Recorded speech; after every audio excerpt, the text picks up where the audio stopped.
the way I was training was not helping my health in a lot of ways. And so I had to take a big step back and not really focus on performance goals. I had to fix a lot of things, 2 years ago to actually get pregnant.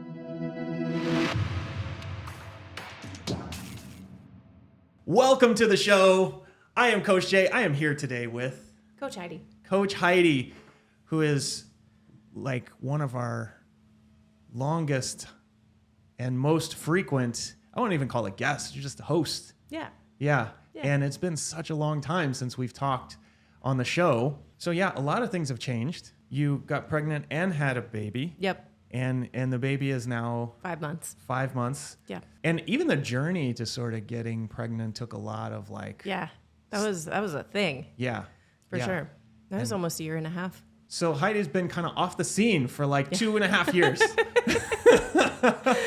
Kind of, just not full on for 2.5 years. Yeah. Not really off the scene. No, I've still been here. Yeah.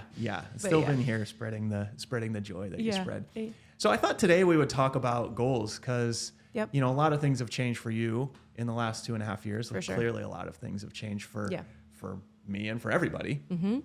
And one of my favorite topics to talk to you about is goals and habits and, how to sort of make things happen when it doesn't look like it's going to be possible. For sure. So, let's get into it. Great. Yeah. Let's get scrappy. So the first question I had for you, which is really interesting because it's kind of the first question I have for you is like, what are your goals now? What are your sort of physical goals? And I know it's a tough one to answer. Yeah. Given. Yeah. I mean, everything kind of shifts, but I don't even want to say it's to get back to where I was or anything, but there are a few specific metrics that tell me, okay, I still have it, right? Yeah. So being able to do multiple pull-ups is a big one, and that is kind of a solid overarching goal because to do gymnastics, you have to be in a place, in terms of not just nutrition, but like your body composition has to be in a place where you feel pretty good, light on your feet. Like I'm not going to say I'm trying to get lean, but trying to get so I can do things, right? Yeah. And then also getting back to some lifting and strength numbers, in part because it's fun. Yeah. And then the second part is like, okay, again, I still got it, right? I can still squat 200 pounds. I'm not old and broken. So those kind of stand out. The last 2 years, you've kind of been in like maintenance mode, Totally. right? Yeah. I have not been actively pursuing much of any fitness goal other than to feel good. Yeah. I had to fix a lot of things, 2 years ago to actually get pregnant. And so I had to take a huge step back from performance. It was like, the way I was training was not helping my health in a lot of ways. And so I had to take a big step back and not really focus on performance goals. So that's a big deal. Yeah. Yeah. I remember us talking about this and like, I was kind of watching you go through this. I feel like it's what you were doing is harder than like, what I'm doing. Like, I'm going to try to get, a strict handstand push-up. Like that's way easier because it's just like out of your reach. Yeah. And you're intentionally, kind of holding yourself back. It's just like, restraint is not my strong suit. Yes. Restraint is not something that I'm great at. And I think you're right that finding the right mix and being patient enough to wait for the data, like this is actually getting you to this other goal that's harder to measure. Yeah. Right? A handstand push-up. Did I do it? Did I not? Yeah. Right? Trying to get pregnant or trying to resolve something with your hormones or health, it's like you have to wait so long for the data. And you have to be so patient with your training. And you have to watch all of your friends do cool shit when you're like, I want to squat clean and I can't do that today. Yeah. But it's not I can't. I choose not to. Yeah. Yeah. And I won't be doing that today. I'm not going to do that today. Bad idea. Yeah. Yeah. And I remember there were days where you would like kind of go, like overboard just because that's what you do. And then you're like, I can't do that again for 3 weeks. Yeah, exactly. Yeah. Like that was not the right answer. Yeah. Yeah, totally. Yeah, that's hard. The one thing I will say though, as I've noticed kind of since you've been back, you can still do a lot of stuff. So the first time I noticed this was actually when I was really, really pregnant and we were filming the videos for the throwdown and we were filming a video for my workout. Yeah. And it was rowing and front squats and whatever else. Yeah. I couldn't row for shit. Like I literally couldn't reach my feet. Yeah. But then I picked up 105 pounds, I think, on the squat bar and I banged out a bunch of front squats like nothing. I was like, I can still do that. And I literally hadn't done it in probably 6 months at that point. But it's nice to know that I can still perform that in some ways. And also, you know, it lends yourself to realizing I haven't lost everything. Yeah. And that's the thing. Like, I think what's been most impressive is, you know, it's interesting. It's almost like watching you start over again, like discovering what you can do. Yeah. And what you can do is still way more than what you could do when you started. That's the truth. Yeah. And you're kind of like, oh, look at that. I'm squatting 200 pounds. Or, you know, oh, I'm able to, what was that thruster that you did the other day? 135. Yeah. Oh, 135 thruster. Fine. Yeah. After doing all the running and burpees and stuff. And you almost beat me on that workout. I know. yeah. And that was like the third workout or something that you did. Yeah. And it's like there is some, like I always like to think about this as, you know, you put all this time and effort into, you know, getting stronger and developing these skills and doing all these things. And when you do that, it doesn't go away overnight. No, not at all. I think the thing that, the only thing that had to ramp back up was my nervous system. Quite honestly, as soon as I've had a few heavy weights on me, I'm like, oh, I can still do that. And that's been the biggest growth thing. It's not the strength. Yeah. Maybe it's the soreness. Yeah. But soreness and nervous system, everything else, like I've still hit most of the numbers or within 10% of where I was, which is crazy. Yeah. Yeah. So, you know, what's interesting about this is when I asked you this question about your goals, you kind of like listed off a few things. Yeah. And, you know, you and I both know in 6 months, those things will be like, you'll be like, yeah, I did that 3 months ago. And I kind of wonder just in general for goals, do you set goals? Do you like go, okay, I want this by this date? Or is it always just kind of like I want to improve in general? Like, how does that work for you? I think with goals, I'm a little bit more granular in that I'll set a smaller goal and see if I can like exceed it sooner. Yeah. Right. So a great example of this, the other day, Rebecca and I signed up for a swim meet.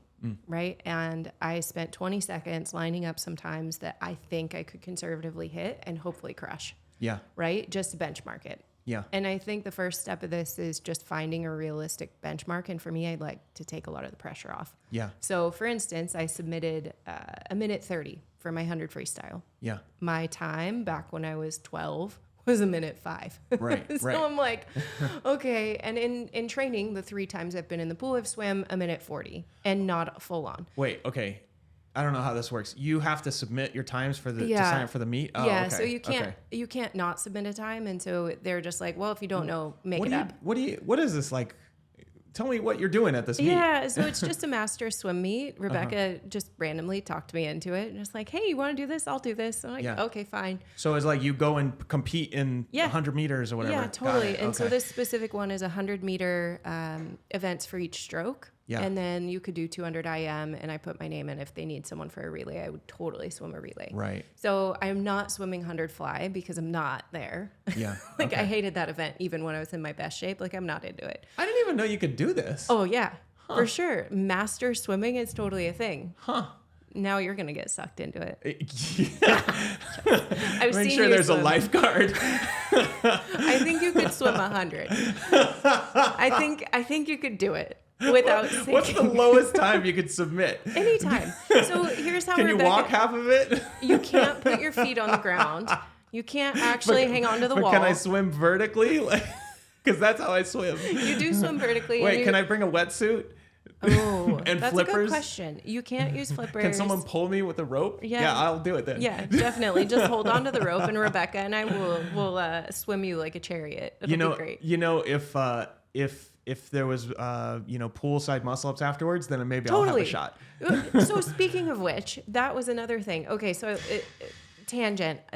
When I first started getting back into the pool, I tried to get myself out of the pool, and I literally flopped myself on the deck. Like I could not get out. Yeah. And I had this moment of, oh shit, like I don't know if I'm going to be okay. Like, then this is the first time in the pool since being pregnant and kind of the first few weeks I was working out again. Yeah. And I texted Rebecca. I was like, am I going to be okay? Like I literally couldn't get out of the pool. Like I got myself out of pure stubbornness. I got my ribs out and blobbed myself onto the deck of the pool.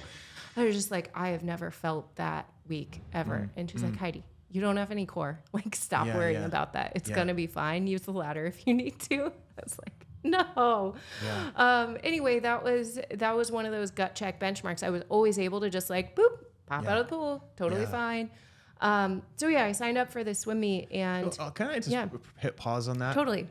Cause like, I mean, you say that, you know, after pregnancy, there was definitely a time for me when I was like in my worst shape where I couldn't do that. Yeah. Right. I couldn't get out of the pool. And like, it was a little bit of like not being strong, a little bit of just being too heavy. Yeah. And there's my example for that is like, I remember snowboarding and I couldn't get up. Yep. It was just like, I'd have to roll over and get onto my knees and then like stand up. Yeah. Yeah. And like, there's little things like that. Yeah. That, you know, happen like not often. Yeah. Like once every 3 to 6 months, where if you have been taking care of yourself, it feels awesome. Yeah. And if you have not, totally, it feels horrible. Like it makes you want to cry. Yeah. And it's not a big thing. Yeah. Like I had no problem swimming. It was the little thing that I was like, uh-oh. Yeah. Yeah. Yeah. Yeah. And like, I notice that now because, you know, when like lifting things is not a big deal, but like, it's fine. But like, if my shoulder bothers me and like I try to do something like throw something and then my shoulder bothers me, it's like, oh my God, will I ever be able to throw something again? Totally. and that actually motivates me. It's like, all right, I need to work on this every single day. Cause like, what's the point if you can't use your shoulder? What's the point if you can't like run 600 meters with your son, right? And it's like all of those little things as you get older, they become way more important because you know, like there is a point, maybe we'll discover this point, maybe not, maybe we will die first, but there is a point where you might not be able to do that stuff again. Right. Totally. And like, whenever you feel like, oh, I might not be able to do that stuff again, to me, that's like a sign of, okay, is that true? And then it's time to take some action. And for me, actually, a lot of my goals come from that stuff. Yeah. So 100%. And I think that stuff's more impactful than hitting a PR in the gym. Yeah. Like, I'm not upset that I can't hit my old strength numbers. I'm upset that I can't get my ass out of the pool because I've never not been able to do that. Yeah. And, you know, it's a metric that is really meaningful because it's something you've always been able to do and something you want to be able to do just casually. Yeah. Right? Yeah. That's it. Yeah. Yeah. And those are the things that like you want to pay attention to because you're training, like, it's awesome to be able to back squat, whatever. Yeah. But is there a big difference between 200, 250, 300? Not really. No. But there is a big difference between, you know, you being able to stand up with a snowboard on your feet, right? And I think too, it might be because we're already kind of in that top percent of fitness, right? Yeah. If I can squat 200 pounds, I'm better than, you know, 95% of the women my age as it is. Yeah. So it's not even the difference between 200 and 250, like, sweet, I'm getting stronger. That's amazing. Yeah. That's great. Yeah. But if I feel something like, oh, I can't get it out of the pool, that's like, I'm in the middle of the pack, if not worse. Well, okay, so that is a great point. And a lot of people, when they come in, they meet you. We actually have a video about this. Like, I saw that. Everyone wanted to be like Heidi. I saw that. When they started. Yeah. But a lot of people come in, they meet you or they meet me, and they're just like, oh, yeah, these guys, you know, whatever. They're in the top, like you said, whatever percentage. Yeah, it wasn't always that way. You know, that might not be true, actually. They say like, oh, yeah, you're in the top 5% of whatever. It's like, I don't know. Let's line everyone up and see how much you can squat. Let's see. But anyways, the point is, the thing that is actually unique is that you and I have both been those people that couldn't do the thing at all. At all. Like, right? Not happening. Like, couldn't do a pull-up. Yeah. Couldn't do a push-up. Yeah. Couldn't, you know, get yourself out of the pool. Yep. You know, had like got winded standing up. Yeah. You know. For sure. Like all of those things. Couldn't make it down a ski hill. Yeah, exactly. Totally. Your legs hurt too much or you're just like breathing too hard or whatever. And to go from that to like, you know, being in whatever top percentage. Sure. It's like for me, you almost had to have that point where you're just like, wait, I can't do this anymore. Yeah. Like, it makes you really appreciate it. Yeah. Like, think of all the things I used to be able to do as an athlete and now I can't do this. Yeah, totally. And it's like, okay, we gotta fix this and we gotta fix it so it never, ever, ever happens again. Yep. And like, I think that's the part where I'm just so much more inspired when I watch our athletes here. Yeah. I'm just so much more inspired by somebody who started from that spot. For sure. And got themselves to a point that is well beyond anything they could have imagined. Mm-hmm.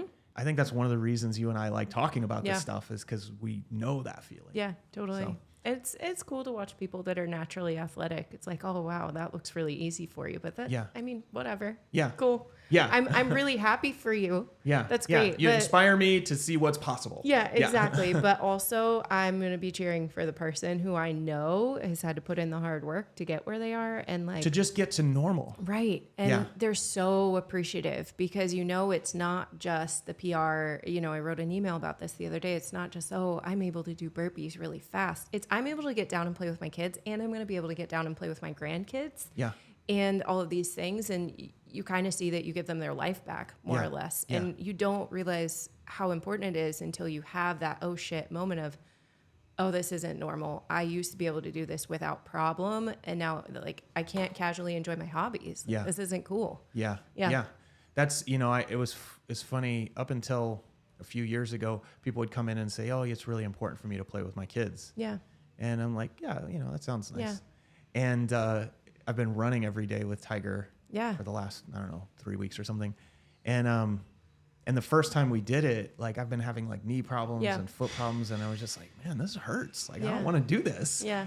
And I was like, wait, I better do this. Yeah. Like, you're going to miss out on your kid. Yeah. I'm going to miss out on spending time with him. And maybe he wants to become a runner. And this is the thing that inspires him. And if I can't do it, then I can't help him to do that. Anyways, you're doing a swim meet. Yeah. I guess the main point is really I had to enter these times. And so I picked times that I'm like, I'm pretty sure I could hit these even now, even without, I've been in the pool like 4 times. Yeah.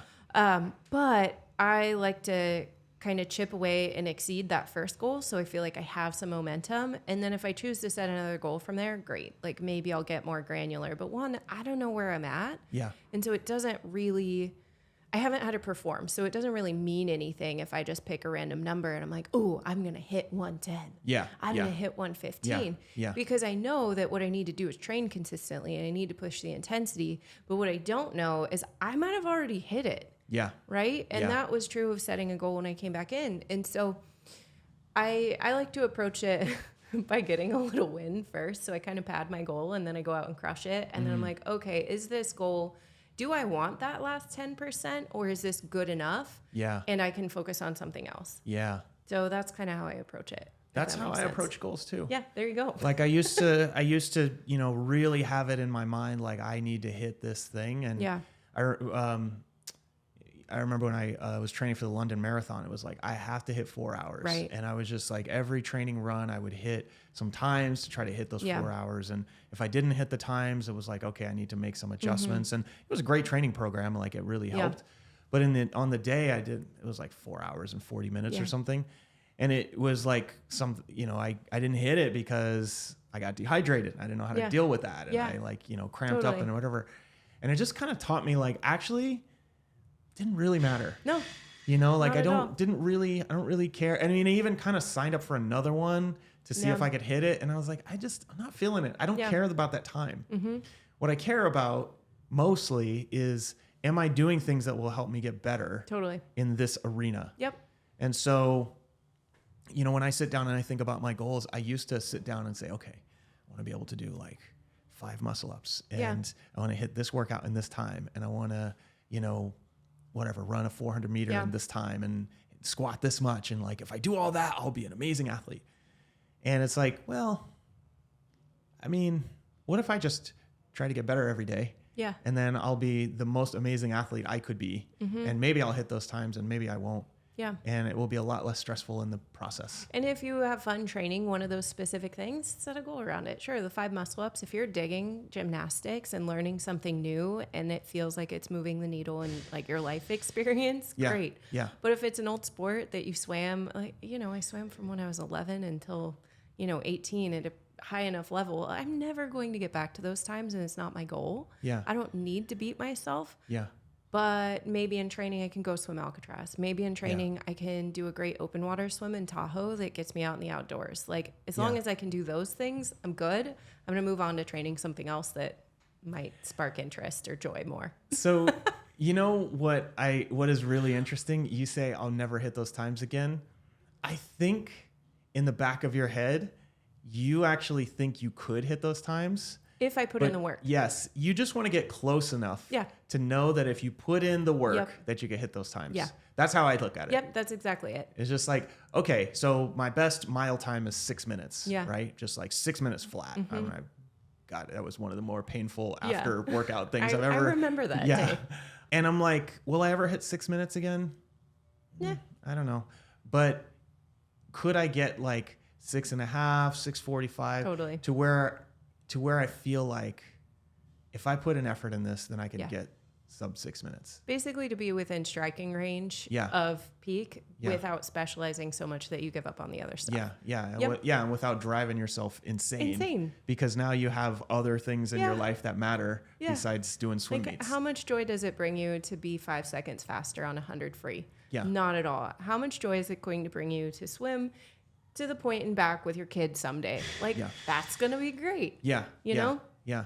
I think when I think about goals, I always think, can I get myself to that sort of 80-90% range? Yep. And then you can you don't want to just think about maintenance. That's one thing, that's one trap that I've fallen into is just I get to the 90% range and then I'm like, cool, I'll just maintain this. Mm-hmm. And the maintenance turns into I'm going to fall back into habits. Sure. I do think it's important to push that range. Yeah. What is the 90%? Yeah. Well, maybe your 90% is you actually hitting, 100 or whatever, 1 minute, 500 meter. We'll call it 110. 110. Yeah. That's fine. Or maybe it is, a sub 6 minute mile because you've overall gotten so fit. Sure. That that is just part of what you do. Yeah. Yeah. Yeah. But I think the other part of that is, as you get older, there are some things both from a time perspective and just just your body aging perspective that are just not going to be always possible. Yeah. And I think part of letting yourself have a goal that is a little more general allows you to make room for those. For sure. Yeah. Yeah. I love it. So I don't know where we got to with the goals. But I do want to share one thing, and we have only about 5-10 minutes here. Yeah. So I've been thinking about goals a lot lately, and you and I have talked a lot about this. How do I approach goals and habits, so that you can continue to sort of move things forward? Yeah. And I've been doing this mostly for myself, but I've also been helping a few other people with it. And so I'm just really curious as how you're approaching it this time. So what I've done is I will set a just general goal. Mm-hmm. I'm going to get to, whatever. For me, it's usually a body fat percentage. Mm-hmm. I'm going to get to somewhere between 8 and 12% body fat, right? And that's the general direction. And really that's the, actually, okay, let's take this back.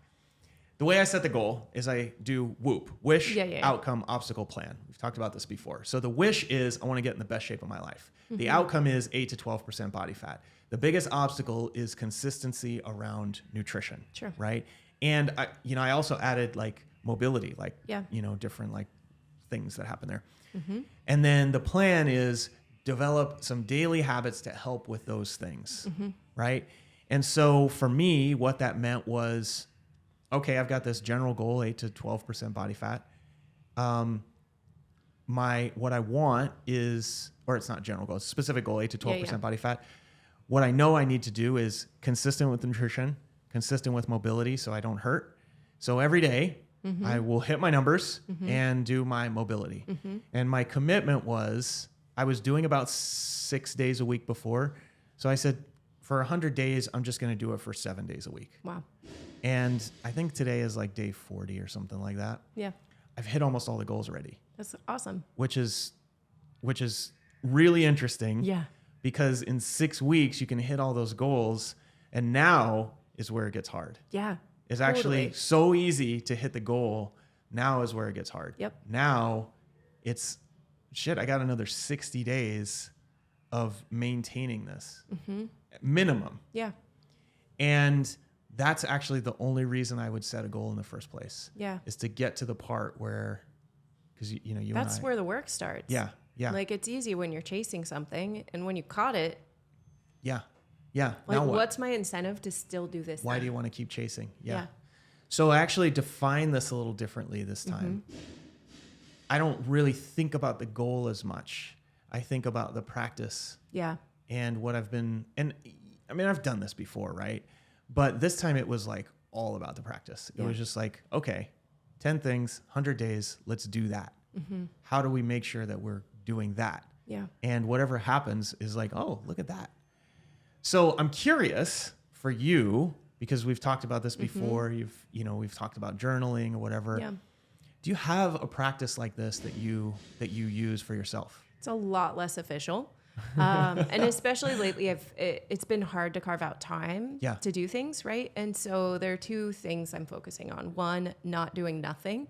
Yeah. Right? On those days where I have Liam all day and I just cannot wrap my brain around chores and all these other things. I just take him for a walk. Yeah. Like, hey, I know that half an hour carrying a kid around is still going to be enough of a workout that I'm not doing nothing, right? Yep.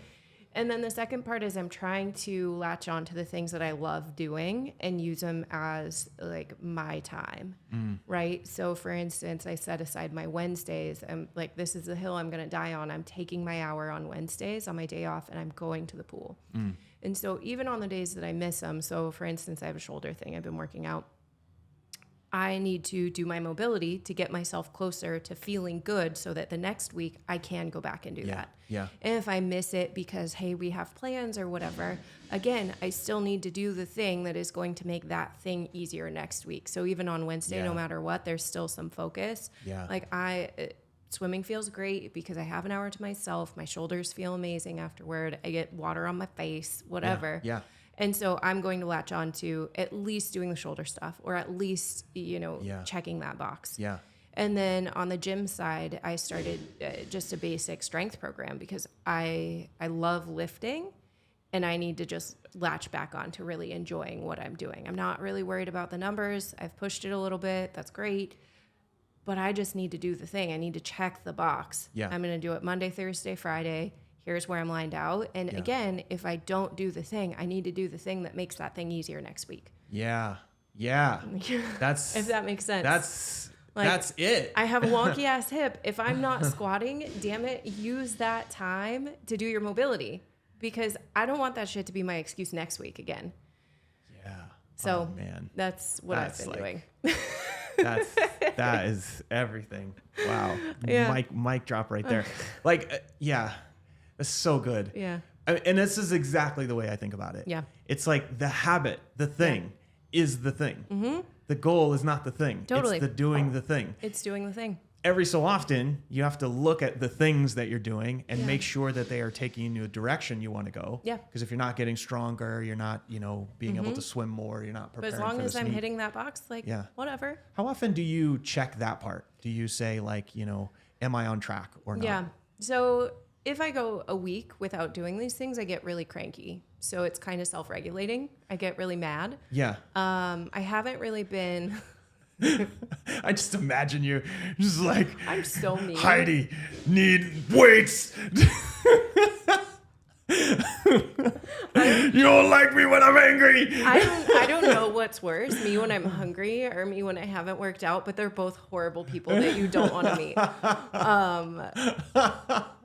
Yeah, so it's self-regulating. If I don't do something for about 3 days, I'm so mean that I have to put myself on timeout. So I don't really find that I have to check it. Well, what I mean by that is okay, so you got these practices around lifting weights and swimming and whatever, but how do you know that it's taking you where you want to go? Oh, sure. Yeah. So in my workouts, I'll build some challenge in. Hey, last week I did sets at 2 minutes. Let's see if I can shave 10 seconds off the rest. Right? Yeah. I'm going to lift a little heavier this week. Let's see how it goes. There will be a test built in probably every 4 to 8 weeks where it's okay, this got a little boring or this feels easy. Let's see if I can do a little better. Yeah. Yeah. Do you ever ask yourself, like, do I even want this goal anymore? Totally. Yeah. How often do you do that? Usually in the middle of my set of 15 squats. Or in the middle of my set of 10 hundreds where I'm like, I hate this distance so much. Why am I still doing this? Constantly. Yeah. Constantly. When I'm doing the thing, do I like this? Do I love to hate this? What am I doing? Why am I doing this?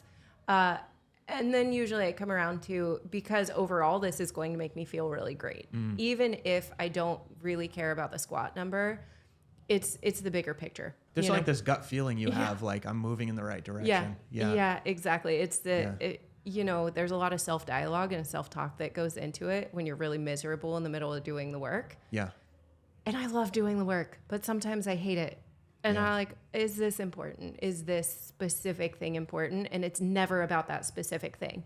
Yeah. Like, squatting is just a proxy for the fact that my hips and my low back are feeling good enough that I can do the things I need to do. It's kind of the higher level of that, right? Yeah, this is deep. All right. Swimming tells me, hey, my endurance isn't crap. And if I choose to go somewhere in summer, like I can go do the thing I want to do. Yeah. Yeah. I think we could do a whole episode about this. Yeah. But we got to end this one. Yeah. Man, it is. We could have gone so many different directions today. It is so amazing to sit down and talk with you about this stuff. Yeah. I don't know many people that think through this as much as you do. Well, when you swim, you have a lot of time to yourself to think about it. Yeah, you swim those long distances too. Oh, yeah. Yeah. Awesome. Well, appreciate y'all for listening. Say thanks to Coach Heidi. Thank me. Yeah, thank her. Thank me. Make sure she's back on by saying thank you, writing us a review, and we'll see y'all in the next one. Bye.